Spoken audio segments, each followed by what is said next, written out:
김내성 걸작 추리편 비밀의 문 일부 저자 김내성 구독과 좋아요는 저에게 큰 힘이 됩니다. 잊지 마시고 눌러주세요. 궤도 그림자 그림자라는 이름으로 불리던 무서운 도적이 서울 장안에 나타나서 하나의 커다란 흥분을 시민들에게 던져준 것은 지금으로부터 3년 전. 그때도 요즘처럼 종로 내거리의 아스팔트가 연녹듯이 녹아나가던 8월 중순. 뜨거운 태양이 바로 사람들의 머리 위에서 불타듯이 이글이글 내려쪼이던 무더운 삼복허리였다. 여러분도 아시다시피 그림자는 실로 기상천외한 재주를 가진 도적이었다. 누구가 그를 가리켜 그림자라고 불렀는지 자세히 알 수는 없으나 그림자는 사실 그 영예스러운 이름을 조금도 훼손치 않으리만큼 신출귀몰한 재주를 가지고 그야말로 그림자처럼 나타나서 그림자처럼 사라지곤 하였던 것이다. 그러기 때문에 그 자신도 역시 그림자라고 불리는 것을 결코 불명예라고는 생각지 않음인지 그는 협박장 맨 끝에는 반드시 너희들이 그림자라고 부르는 사나이로부터 라고 서명이 박혀 있었던 것이다. 그러나 그가 사실 사내인지 여자인지 사람인지 귀신인지 누구 하나 그의 정체를 아는 사람은 없었다.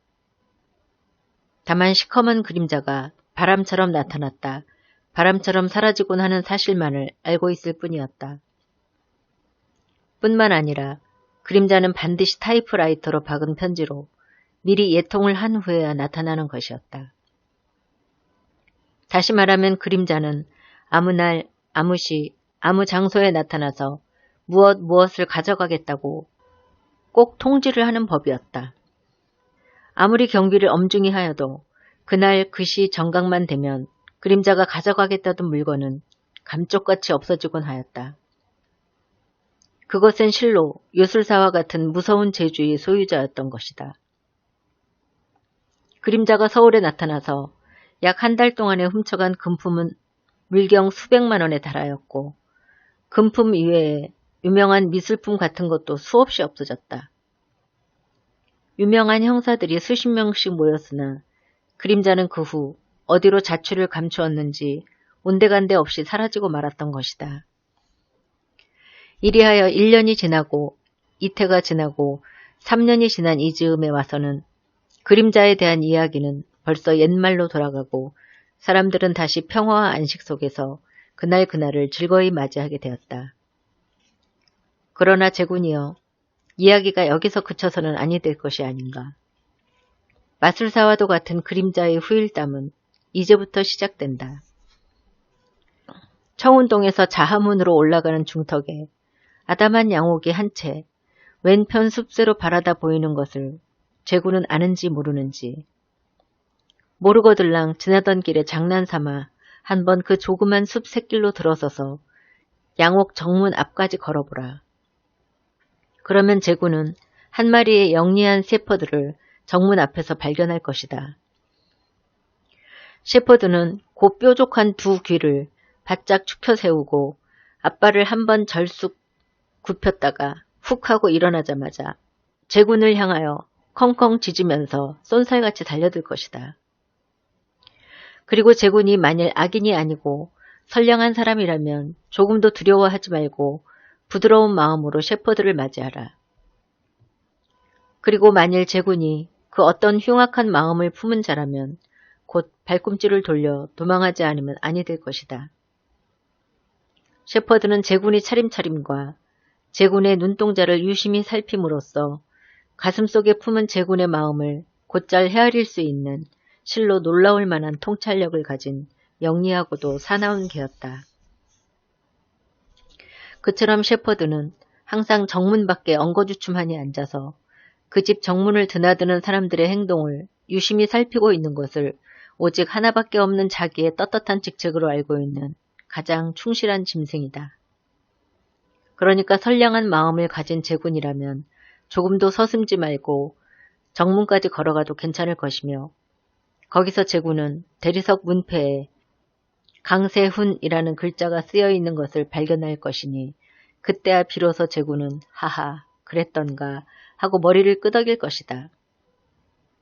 강세훈 박사, 그렇다. 제구는 신문지상이나 혹은 잡지 같은 데서 살인광선 연구자로서 유명한 이학 박사 강세훈 씨의 이름을 너무나 잘 알고 있을 것이며 단연간 연구 중에 있던 그 무서운 살인광선이 이 즈음에 이르러서는 거의 완성에 가까웠다는 소식을 들었을 줄로 믿는다.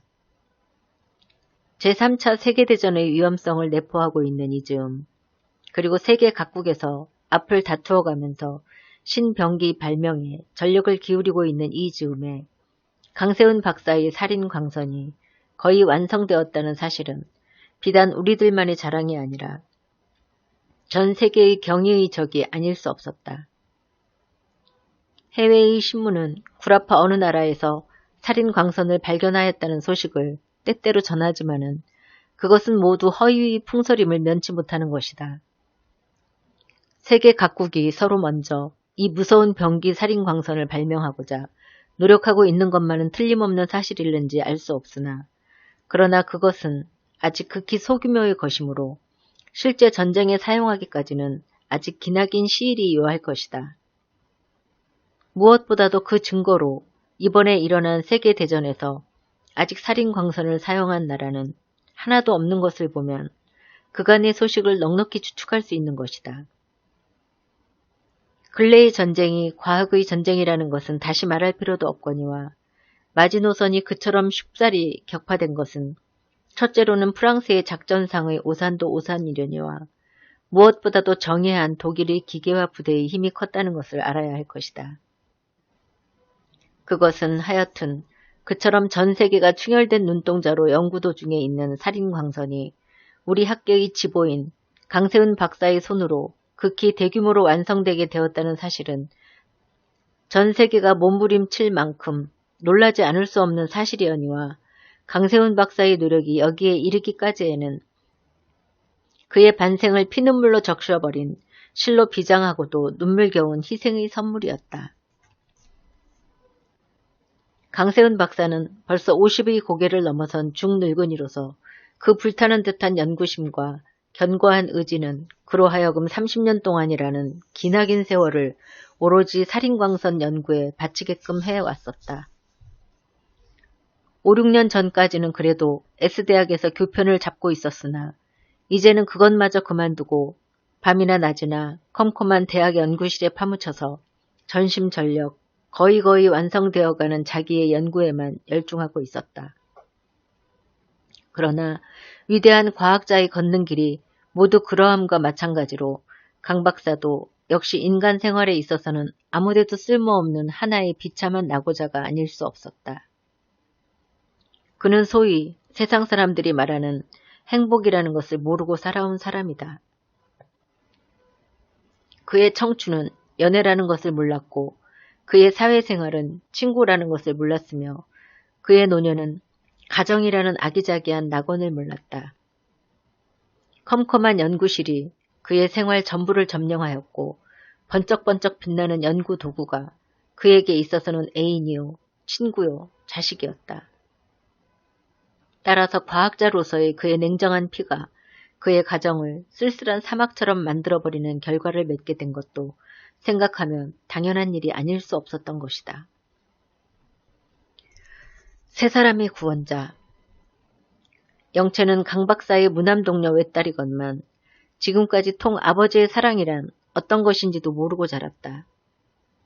그래도 처음에는 다른 집 가정과 어딘가 공기가 다른 자기네 가정을 저욱이 기이하게도 여겼었으나 그러나 철이 들어 아버지가 세상 사람의 존경을 한몸에 걸머진 훌륭한 과학자라는 사실을 알게 되자 영채는 자식으로서의 애정을 아버지에게 느낀다는 것보다도 먼저 한 사람의 사회인으로서의 존경을 가지고 아버지를 우러러보는 습관을 갖게 된 것이다.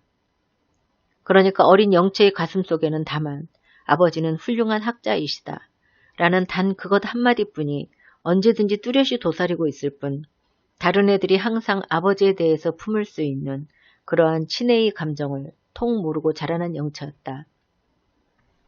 그것은 다만 영채뿐만이 아니라 남편에게 대하는 영채 어머니의 감정도 역시 그러하였으며 다른 부부들과 같은 애틋한 애정이란 대체 어떠한 종류의 것인지 영채의 어머니로서는 통 상상도 할 수 없는 말이었다.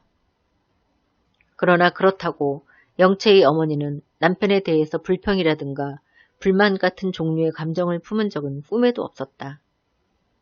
뿐만 아니라 남편을 누구보다도 존경하고 남편으로 하여금 그의 맡은 바 직책을 충분히 다할 수 있도록 자기의 모든 성의와 힘을 바쳐서 남편을 조력하기를 게을리하지 않았다.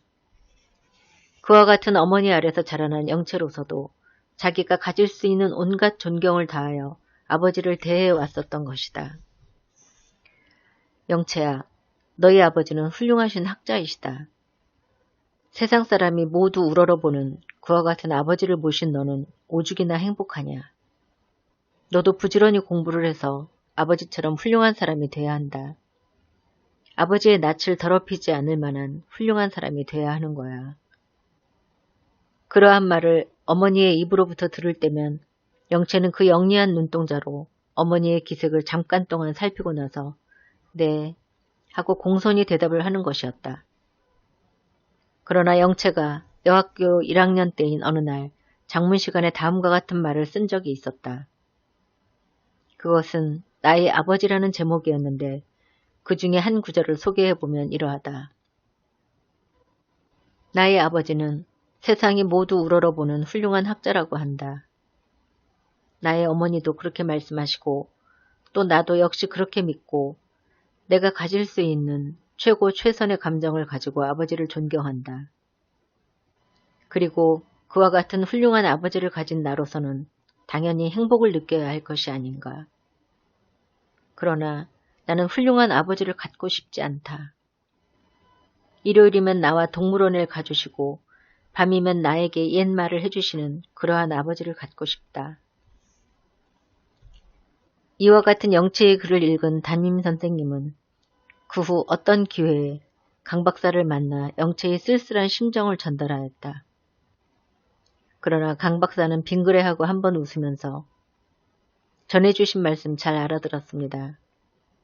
그러나 나는 동물원 구경으로 말미암아 하루 동안을 소비하고 옛 말로 하루 저녁을 지낼 그러한 여유를 갖지 못한 사람입니다. 하고 차디찬 대답으로 응하였던 것이다. 그러나 영채는 슬픔을 눈물로써 위로하는 달콤한 감상주의자는 아니었다.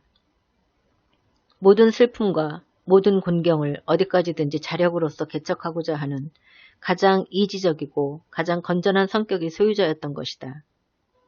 아니, 한 걸음 더 나아가서 슬픔과 곤경을 웃음으로써 위로하고 개척하고자 하는 일종의 풍자적 성격의 소유자이기도 하였던 것이다.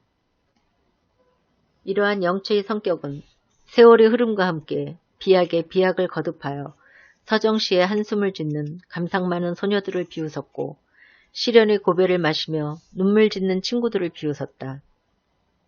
이리하여 3년 전 Y 전문학교 문과를 나온 영채는 가장 명랑한 아이러니스트로서 동료 간에 알려졌던 것이다. 전문학교를 나온 지 벌써 3년, 영채는 올해 들어 23이다. 혼담이 비오듯이 내리는 금방석 위에 올라앉은 영채의 것만 통 결혼할 의사를 표시하지 않는 것이 그녀의 늙은 어머니를 몹시 서글프게 하였다. 그것도 가만히 방 안에 들어앉아서 시집을 안 가겠다고 발버둥을 친다면 또 모르거니와 영채에게 남자친구가 너무나 많은 것을 어머니는 더 한층 걱정하였다. 방임주의를 취하는 강 박사는 영채가 어떠한 행동을 취하든 통 내 알 바가 아니란 듯이 그저 그 컴컴한 연구실 안의 세계를 향락할 뿐 영채의 어머니가 아무리 걱정을 하여도 그저 다 저 될 대로 되는 거요. 내버려둬요. 하고 통 딸의 행동에는 조그마한 간섭도 할 생각을 갖지 않는 남편을 영채 어머니는 무척 나무라는 것이었다. 그래도 어디 그렇소. 처녀의 방에 사내들이 밤낮으로 드나드는 걸 가만히 보고만 있을 수가 있어요. 그 애는 어미 말에는 귀도 기울이지 않는 거려. 일을 저지르기 전에 어서 당신이 좀 톡톡히 타일러 보구려. 그래도 아버지의 말씀이라면 10마디에 한마디쯤은 귀담아 들을지도 모를 테니까. 그래도 강 박사는 모두가 귀찮다는 듯이 얼굴을 돌리는 것이었다. 사실 영채에게는 남자친구가 너무나 많았다. 그 많은 남자들 중에서도 영채가 가장 가깝게 지내는 청년이 3사람이 있었다. 그 하나는 강 박사의 연구실에서 조수 노릇을 하는 윤정호라는 독실한 청년 학도였다. 강 박사는 비록 자기 딸 영채에게 그것을 입 밖에 내서 말한 적은 없었으나 마음으로는 은근히 이 윤정호를 자기 사위로 맡고 싶은 의향인 것을 영채의 어머니는 벌써부터 짐작하고 있었다. 얘 영채야, 여자라는 혼기를 놓쳐서는 안 되는 법이란다. 아버지도 그렇고 나도 그렇고 언제 한 번이라도 네가 싫어하는 혼담을 강권한 적이 있더냐? 어서 네 마음대로 누구든 한 사람 고르려무나. 그런데 얘 영채야, 말이 났으니 말이지.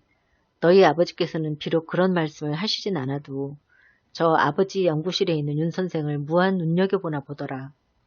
그리고 너도 그처럼 윤 선생을 가까이 하는 걸 보니 그래, 너는 그 일을 어떻게 생각하느냐. 나야 뭘 아니. 그저 네가 좋다면 좋은 줄 알지. 하고 어머니가 무릎걸음으로 다가들면 영채는 그저 방글방글 웃으면서 아버지가 좋으시면 제게도 좋죠 뭐. 단지 그것 한마디뿐이었다. 그러나 아버지가 좋다면 영채에게도 좋다는 말에 어머니는 조금 셀쭉해졌다. 어째 그러냐 하면 어머니는 저 남일은행 두치의 아들 김중식이란 청년이 마음에 꼭 들었기 때문이다. 그래, 네가 제일 마음 놓고 교제할 수 있다는 김중식이란 사람은 어떠냐? 부자의 아들치고는 여간 착실한 사람이 아니라고 네가 늘 칭찬하던 그 사람 말이다. 그래, 그 사람이면 결혼하고 싶으냐? 여기 놀러 오는 걸 나도 여러 번 보았지만 정말 그런 사위를 한번 맞아보고 싶더라. 그러면서 어머니가 딸의 얼굴빛을 살필 때면 영철은 이번에도 꼭 같은 말로 어머니께서 좋으시면 뭐 제게도 좋죠 뭐 하고 대답하는 것이었다. 어머니는 잠깐 동안 어이가 없어서 잠자코 있다가 이번에는 인자한 웃음을 얼굴에 띠면서 오, 이제야 내가 네 마음을 알았느니라. 그래, 너는 저 가난뱅이 이야기꾼 백일평이라는 사람을 그중 좋아하는구나 하고 딸의 얼굴을 쳐다보았다. 어머니도 참 소설가라고 그렇게 알려드렸는데도 그냥 이야기꾼이라고만 그러셔. 그래, 그 소설가 말이다. 그이가 네게는 제일로 마음에 드는구나. 허기야 뭐 가난하면 어떠냐. 네가 좋다면 그만이지. 그럼 그이면 결혼할 의사가 있느냐? 그러나 영채는 우스워 죽겠다는 듯이 아이 어머니도 참 누가 결혼하겠다고 그런 것 같으셔? 저는 아직 아무하고도 결혼할 생각 없어요. 그러고는 벙벙해하는 어머니를 힐끗 쳐다보고는 제 방으로 건너가 버리는 것이었다. 사실 어머니로서는 딸의 마음의 갈피를 통 잡을 수가 없었다. 윤정호도 그렇고 김중식도 그렇고 또 백일평도 그렇고 모두가 다 영채에 대한 열렬한 구원자임을 어머니는 잘 알고 있었으며 영채로서도 그 3사람을 특별히 가깝게 하고 있는 것을 매일처럼 목도하는 이즈음이었다. 불길한 예상. 제군들이여 용서하라. 필자는 이때까지 추리소설답지 않은 이야기를 너무 지루하게 했나보다. 이러다가는 어느 대중작가의 서푼짜리도 안 되는 연애소설이 될 것이 아닌가. 추리소설을 즐기는 제군이여. 그러나 안심하라. 3년 전에 서울장안을 흥분과 공포 속에 휩쓸어버린 저 무서운 그림자가 우리 자랑과 존경을 한몸에 걸머쥔 강세훈 박사의 살인 강선을 노리기 시작한 것은 바로 이러한 때였다. 강 박사가 사나운 셰퍼드를 문지기로 세워놓은 것도 그러한 위험을 방지하고자 한 때문이며 조수 윤정호를 거의 매일처럼 집에 데리고 와서 강 박사와 같은 침실에서 밤을 새우도록 한 것도 실은 살인광선의 설계도를 도난으로부터 구할 의향에서부터였다.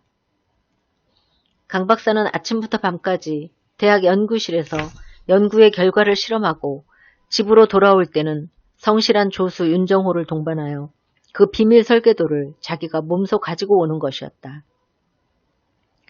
사실 이 비밀 설계도는 강 박사에게 있어서는 무엇보다도 귀중한 것이었으며 만일 자기의 생명과 바꾸는 한이 있을지라도 이 설계도만은 자기 손에서 내놓지 않을 것이다. 그날 밤 영채는 사흘 후 자기 생일에 청할 친구들을 방문하고자 저녁을 먹고는 곧 외출하고 집에 없었다. 늦게 연구실로부터 돌아온 강 박사와 윤정호는 저녁을 먹은 후에 영채의 어머니와 세 사람이 응접실에서 과일을 깎으면서 환담에 꽃이 피어 있었다. 그러나 11시가 거의 가까웠을 때 윤정호는 먼저 자야겠다고 하면서 침실로 돌아갔는데 영채가 외출로부터 돌아온 것은 그로부터 약 10분 후의 일이다. 아버지, 영채는 응접실 안으로 뛰어들어오면서 그렇게 아버지를 불렀다. 아버지, 이상한 사람이. 무엇에 놀랐는지 영채의 입술이 바르르 떨렸다. 이상한 사람이라니? 아버지의 말은 극히 태연하였다. 이상한 사람. 아니 사람이 아니고 무슨 시커먼 그림자가 쑥 지나가겠지요. 저편 아버지의 서재 들창 밖에서. 시커먼 그림자? 옆에 앉았던 어머니는 가는 목소리로 그렇게 한번 되풀이하면서 그 어떤 불길한 예감에 사로잡힌 시선으로 늙은 남편의 얼굴을 가만히 엿보았다. 시커먼 그림자가 서재 들창 밖에서? 서재의 들창 밖이라는 한마디는 사실 강 박사에게 커다란 충격을 던져주었던 것이다. 조금 아까 연구실로부터 가지고 온 가방. 저 살인 광선의 설계도가 들어있는 가방이 서재 테이블 위에 놓여있지 않은가. 영채야, 그게 정말이냐? 그렇게 부르짖으면서 강 박사는 마치 총알이나 얻어맞은 듯이 후다닥 하고 의자에서 몸을 일으켰다. 영채도 아버지가 말한 그 한마디가 무엇을 의미하는지 비로소 깨달은 듯이 새파랗게 변한 얼굴을 무섭게 긴장시키며 아버지, 설계도를 빨리 하고 고함을 치면서 아버지보다 먼저 응접실을 쏜살같이 뛰어나갔다. 딸의 뒤를 따라 아버지도 뛰어나갔다. 아버지의 뒤를 따라 어머니도 뛰어나갔다. 응접실 바로 옆방이 강 박사의 서재였다. 그리고 그 서재 바로 옆방이 윤정호와 강 박사가 자는 침실로 되어 있다. 서재로 뛰어들어간 영채는 무엇보다도 먼저 뜰에 면한 들창을 바라보았다. 행인지 불행인지 들창은 모두 닫혀 있었다. 테이블 위에는 여전히 가방이 놓여 있었다. 강 박사는 뛰어가자 가방을 열고 설계도를 조사하였다. 있다. 기쁨에 넘치는 강 박사의 부르짖음이다. 30년 동안 피눈물로 빚어놓은 결정, 살인광선의 설계도는 온전하다. 그때야 비로소 옆방 침실에서 자고 있던 윤정호가 의아스럽다는 얼굴로 쑥 들어오면서 대체 무슨 일이 생겼습니까? 하고 일동을 바라보았다. 무슨 시커먼 그림자가 들창 밖에서 서재 안을 들여다보더라고. 영채가 그것을 보았다고. 영채의 어머니가 부들부들 떨면서 설명하였다. 시커먼 그림자가요? 깜짝 놀라는 윤정호의 목소리다. 사람들은 들창을 열어 제치고 우거진 숲새로 청운동 일대를 내려다보았다. 사람도 보이지 않고 그림자도 보이지 않았다. 거기는 다만 캄캄한 어둠과 살랑살랑 숲새를 스치고 지나가는 밤바람 소리만이 있을 뿐이다. 영채야, 네가 잘못 본 게 아닌가? 이윽고 강 박사가 침착한 목소리로 그렇게 물었다. 그러나 영채는 아무 대답도 없이 드넓은 정원의 이구석 저구석을 공포에 찬 시선으로 이 잡듯이 뒤지고 있을 뿐이다. 밤은 점점 깊어간다. 무슨 불행이나 없었으면 좋으련만. 무명의 편지.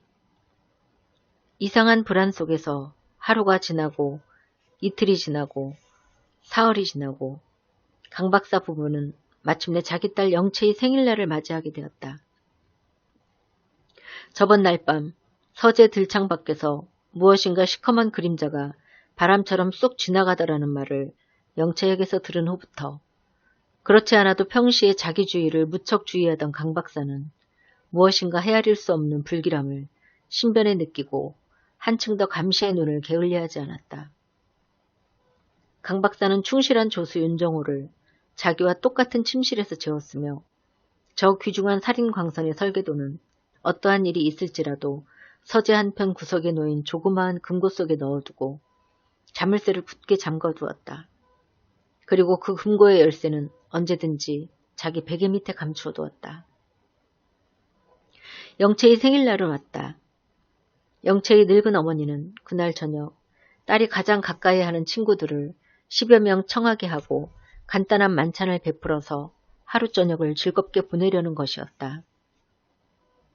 그뿐만 아니라 늙은 어머니로서는 남자친구들 중에서도 영채가 가장 친하게 지내는 새 청년, 강 박사의 조수 윤정우와 남일은행 두치의 아들 김중식과 그리고 저 가난뱅이 이야기꾼 백일평, 이 세 청년을 청하게 하여 한 번 더 자세히 자기 눈으로 사윗감이 될 만한 사람을 골라보려는 의향도 포함되어 있었던 것이다.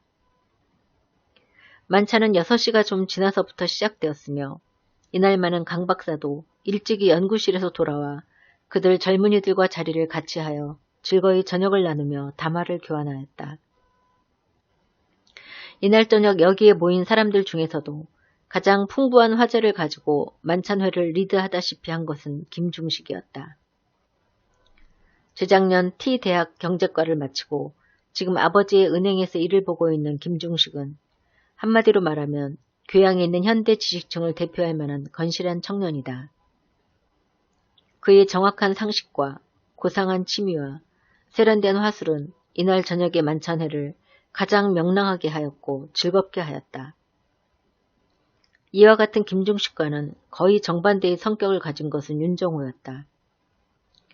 사회생활과는 거의 절연하다시피 한 강 박사의 성격을 한 점도 빼놓지 않고 그대로 본받은 것 같은 윤정호는 가져다주는 요리를 한편 구석에서 묵묵히 먹어치울 뿐 묻는 말 이외에는 단 한마디라도 자진하여 이야기를 꺼내는 적이 없는 청년이다.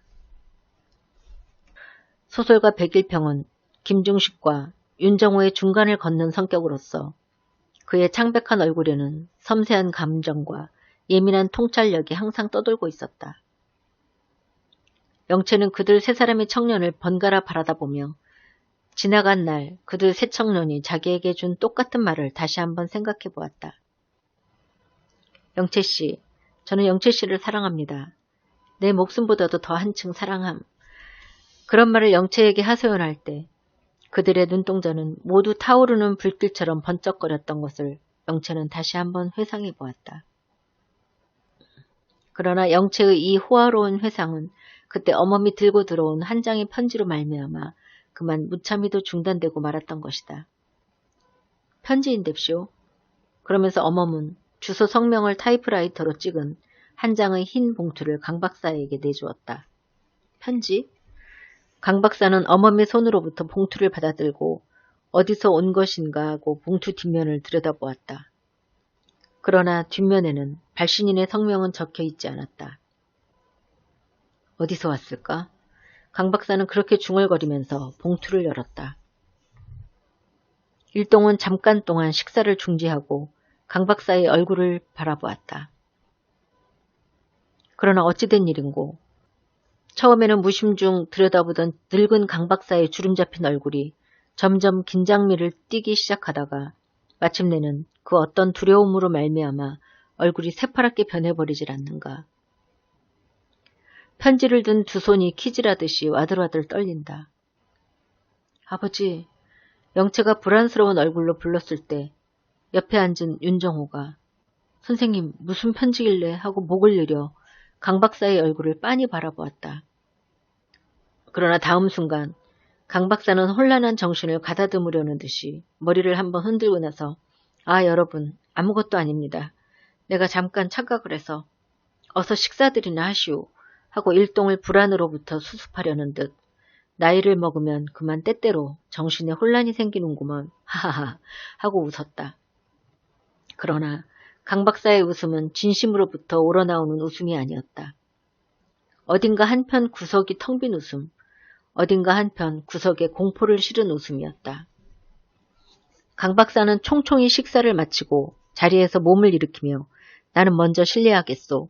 천천히들 잡수시오. 그리고는 밖으로 나가다가 다시 뒤를 돌아다보며 윤군과 김군 그리고 백군 식사가 끝나거든 날 좀 봅시다. 서재로 좀 와줘요. 강 박사는 편지를 움켜쥐고 밖으로 나갔다. 무서운 협박장. 이윽고 식사는 끝났다. 영채는 자기 친구들과 안방으로 들어가고 윤정우와 김중식과 백일평은 제각기 긴장된 얼굴로 강 박사의 서재로 갔다. 그들이 서재로 들어갔을 때 늙은 강 박사는 의자에 몸을 깊이 파묻고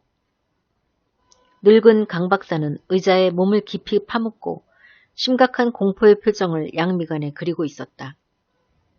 아, 거기들 앉으시오. 강 박사는 그들에게 앉기를 권하였다. 선생님, 대체 무슨 편지 옵니까? 저번 날 밤 시커먼 그림자가 들창 밖으로 지나가더라는 말을 영채에게서 들은 윤정호는 호기심과 불안을 억제하지 못하고 강 박사에게 그렇게 물었다. 하고 강 박사는 길고도 깊은 신음을 한 번 한 후에 여러분, 이 일을 대체 어찌하면 좋소? 강 박사는 젊은이들의 힘과 지혜를 빌고자 하는 듯이 애원하는 시선을 세 사람에게 던졌다. 무슨 일인지 말씀해 주세요. 김중식도 상반신을 테이블 위에 내밀었다. 강 박사는 다시 한번 신음하고 나서 제구는 지금으로부터 3년 전 그림자라는 무서운 도적이 서울에 나타났던 사실을 기억할 것이요. 그림자? 새 청년은 이구동성으로 그렇게 부르짖었다. 그렇소. 그림자는 실로 무서운 재주를 가진 도적이라는 사실을 제구는 잘 알고 있을 겁니다. 여러분, 그림자는 또다시 서울에 나타났습니다. 그리고 이번에는 나의 살인광선을 강 박사의 말이 채 끝나기도 전에 엣? 하고 세 사람은 일시에 외쳤다. 그림자가 살인광선을? 그렇습니다. 이것을 보시오. 그러면서 강 박사는 주머니에서 아까 그 편지를 꺼내 테이블 위에 펴놓았다. 그들은 제각기 충혈된 눈동자로 그림자에게서 온 편지를 읽기 시작했다. 그림자의 편지에는 다음과 같은 글줄이 타이프라이터로 찍혀 있었던 것이다. 강세훈 박사여, 삼가 귀하께 아뢰오나니 오늘 밤 12시 정각에 귀하가 이 세상에서 가장 귀중히 여기는 물건을 소생이 가져가겠사옵기에 미리 그 뜻을 전달하여 두노라. 그런데 여기서 한 가지 귀하에게 다져둘 것은 귀하가 만일 경찰의 보호를 원한다면 그때는 한층 더 귀하에게 있어서 나쁜 결과를 맺을 것이라는 것을 미리 양해하여 두시기 바라노라. 너희들이 나를 가리켜 그림자라고 부르는 사나이로부터. 협박장을 읽고 난 세 사람의 청년은 그림자가 살인광선의 설계도를 하고 중얼거리며 극도의 불안에 잠겨있는 강 박사의 비장한 얼굴을 쳐다보았다. 제군도 알다시피 그림자는 불가능이라는 것을 모르는 궤도다. 그는 자기가 하고자 하는 일에 실패라는 것을 모르는 자다. 저번 날 밤 그는 이 서재 들창 밖에서 살인광선의 설계도를 노리고 있었던 것이다. 저번 날 밤이라고요? 일동은 놀라며 황급히 물었다. 바로 사흘 전 외출로부터 밤늦게 돌아오던 영채가 서재 들창 밖에서 무슨 시커먼 그림자가 바람처럼 쑥 지나가는 것을 보았어요. 그때 나는 3년 전 서울바닥을 헤매던 궤도 그림자를 불현듯 연상하고 마음을 졸이고 있었더니만 종시 그는 그러면서 강 박사는 서재 한편 구석에 놓인 조그마한 금고를 한번 돌아다보고 나서 그런데 대체 이 일은 어찌하면 좋소? 그놈은 오늘 12시 정각에 가져간다고 했는데 그때 김중식은 그래 그 설계도는 대체 어디 있습니까? 하고 물었다. 강 박사는 잠깐 동안 주저하는 눈치를 보이다가 저 금고 속에 있소 하고 무거운 목소리로 대답하였다. 그때 영채가 다른 친구들을 돌려보내고 서재로 들어왔다. 영채는 불안 속에 쌓여있는 일동을 의아스러운 얼굴로 둘러보며 무슨 일이 생겼어요? 하고 물었다. 옆에 앉았던 백일평이 그림자의 편지를 묵묵히 영채에게 내주었다. 아그머니나 아버지. 편지를 읽자마자 그렇게 부르짖으며 그림자가 하고 외치는 영채의 얼굴이 종이자처럼 핏기를 잃어버린다. 그때 강 박사는 떠들지 마 하고 손을 들어 딸을 막으며 하여튼 제군의 의견을 좀 들려주시오. 편지에는 경찰에 알리면 더 나쁜 결과를 맺는다고 협박을 했는데 그렇다고 그대로 잠자코 있을 수도 없는 일이 아니오. 그때까지 잠자코 있던 백일평이 하여튼 1시 앞에 경찰에 알리는 것이 좋겠지요. 더 나쁜 결과를 맺는다는 것은 결국 일종의 협박에 지나지 못할 것이니까요. 하고 대답하였을 때 아닙니다. 그림자는 결코 거짓 협박을 한 적이 없으니까요. 그는 어디까지든지 자기의 말을 그대로 실행하는 무서운 놈입니다. 하고 대답한 것은 강 박사의 조수 윤정호였다. 그래요. 그놈은 자기 말을 거역한 우리들에게 어떠한 악랄한 일을 저지를지 누가 알아요. 경찰이 오든 안 오든 그놈은 결국 설계도를 가져갈 테니까요. 그저 그의 말대로 순순히 복종해야죠. 아그머니 이 일을 어찌하나? 영채도 윤정호의 의견에 가담하는 것이다. 이리하여 사람들의 의견은 경찰에 알리자는 파와 알리면 안 된다는 두 파로 나누어졌으나 결국은 그림자의 복수를 두려워하여 경찰에는 알리지 않고 될 수 있는 대로 자기네들이 몸소 살인광선의 설계도를 저 그림자의 손으로부터 보호하기로 하였다. 그러면 제군, 수고로운 대로 오늘 밤은 나와 같이 우리 집을 좀 지켜주시오. 그 어떤 비장한 결심이 늙은 강 박사의 주름 잡힌 얼굴을 스치고 지나간다. 강 박사는 벽에 걸린 시계를 쳐다보았다. 8시 반이다. 그림자가 나타나겠다는 12시까지는 아직 3시간 반이나 남았다. 정각 12시. 영채는 아버지의 얼굴을 무서움에 찬 눈동자로 힐끗 바라보며 아버지 정문을 잠가야죠. 그리고 뒷문도 잠그고 윤군, 자네가 나가서 모두 잠그고 들어오게. 그런데 영채야, 여자 손님들은 다 돌아갔느냐? 네, 벌써들 돌아갔어요. 어머니는 안방에 계시냐? 네, 어머니는 벌써부터 주무셔요. 그러면 어머니는 깨우지 말고 그대로 내버려 두어라. 그리고 너도 네 방으로 건너가 있거라. 아무 염려 말고 빨리 자거라. 그러나 영채는 온몸을 보들보들 떨면서 자기 방으로 돌아가기를 무척 두려워하였다. 아버지 무서워서 어떻게 혼자? 그러나 그림자가 나타나겠다는 이 서재에 있기보다는 자기 방으로 돌아가 있는 것이 영채로서는 안전할 것이다. 아무 말 말고 어서 건너가 자거라. 여기는 도리어 더 위태하니까. 김중식과 백일평도 강 박사의 말이 옳다 여기고 자기 방으로 건너가기를 영채에게 권하였다. 이리하여 영채는 하는 수 없이 자기 방으로 건너가고 이윽고 윤정호는 정문과 뒷문을 엄중히 잠그고 다시 서재로 돌아왔다. 제 아무리 귀신 같은 재주를 가졌기로 금고 속에 들어있는 설계도를 훔쳐갈 수는 없는 것이다. 윤군, 현관도 잠갔는가? 네, 모두 엄중히 잠갔습니다. 정원에도 아무런 이상이 없던가? 없습니다. 정원을 한 바퀴 삥 돌아봤습니다만 아무런 이상도 없습니다. 그러면 김군, 저 들창도 잠그게, 커튼도 내리고. 강 박사의 명령대로 김중식은 돌아가면서 들창을 전부 잠그고 커튼을 누렸다. 그리고 복도에 접한 도어까지도 안으로 굳게 잠가버렸으니 서재는 마치 뚜껑을 덮어놓은 모말과도 같았다. 그림자가 사실 무슨 공기처럼 문틈으로 새어드는 재주를 가졌으면 모르거니와 그도 역시 두 발을 가진 사람이라면 이처럼 물샐 틈도 없이 밀폐한 방 안에 제 어찌 감히 발을 들여놓을 수가 있으리요. 더구나 방 안에는 혈기왕성한 세 사람이 청년이 지키고 있다.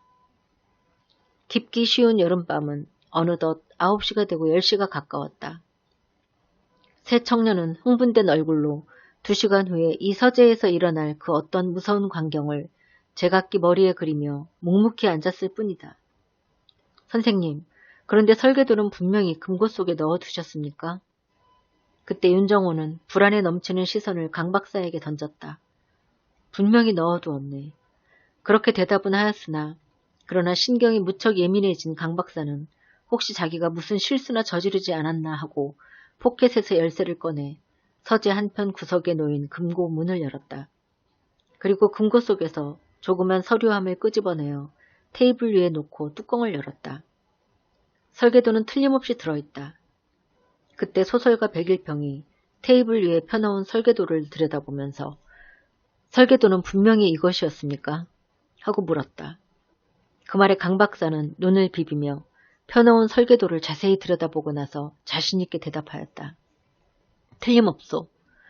김중식도 혹시 그것이 가짜 설계도가 아닌가 하고 강 박사에게 다시 한번 다졌으나 강 박사는 내 손으로 만든 것이니까 내가 모르고 누가 알겠소 하고 대답한 후에 다시 금고 속에 넣고 자물쇠를 굳게 잠가 놓았다.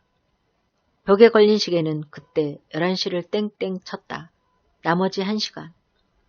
1시간만 지나면 저 그림자는 금고 속에 깊이 넣어둔 설계도를 감쪽같이 가져갈 수가 있을 것인가. 무슨 재주로, 무슨 힘으로. 건넌방으로 건너간 영채는 이젠 잠이 든 모양인지 조금 아까까지도 켜져 있던 불이 꺼졌다. 아니다. 영채는 잠이 든 것이 아닐 게다. 12시가 가까웠으므로 불을 끄고 영채는 무서워서 이불을 뒤집어 쓰고 있을 것이다. 11시 반이 되었다. 11시 40분이 되었다. 그리고 11시 50분이 되었다. 그러나 그림자는 나타나지 않는다. 집안은 죽은 듯이 고요하고 들창밖 꽃밭에서 귀뚜라미 소리가 한가히 들려올 뿐이다. 시계의 바늘은 1초도 거침없이 정각 12시를 향하여 돌아간다. 53분, 54분, 55분. 사람들은 말이 없다. 다만 비상한 긴장 속에서 서로서로의 얼굴만 쳐다보고 있을 뿐이다. 김중식은 그때 의자에서 몸을 일으켜 커튼을 열어 제치고 들창 밖을 내다보았다. 캄캄한 어둠의 장막이 드넓은 정원을 덮어 눌렀고 멀리 희미하게 보이는 정문 외등 밑에 셰퍼드가 그림자 오기를 기다리는 듯이 엉거주춤하니 앉아있다. 오긴 뭐가 와. 김중식은 그렇게 혼잣말로 중얼거리면서 시계를 쳐다보았다. 11시 58분이다. 아직까지 나타나지 않은 그림자가 2분 동안에 나타날 수가 있을까? 윤정우와 백일평도 김중식의 옆으로 걸어가서 바깥을 내다보았다. 그림자가 제 아무리 귀신 같은 재주를 가졌대도 오늘 밤만은 안 될걸. 벌써 59분. 정문에서 여기까지 걸어만 오려도 1분은 걸릴 텐데. 사람들이 그런 말을 주고받고 하는 동안에 시계는 정각 12시를 땡땡 치기 시작하였다. 12시다. 2부에 계속됩니다.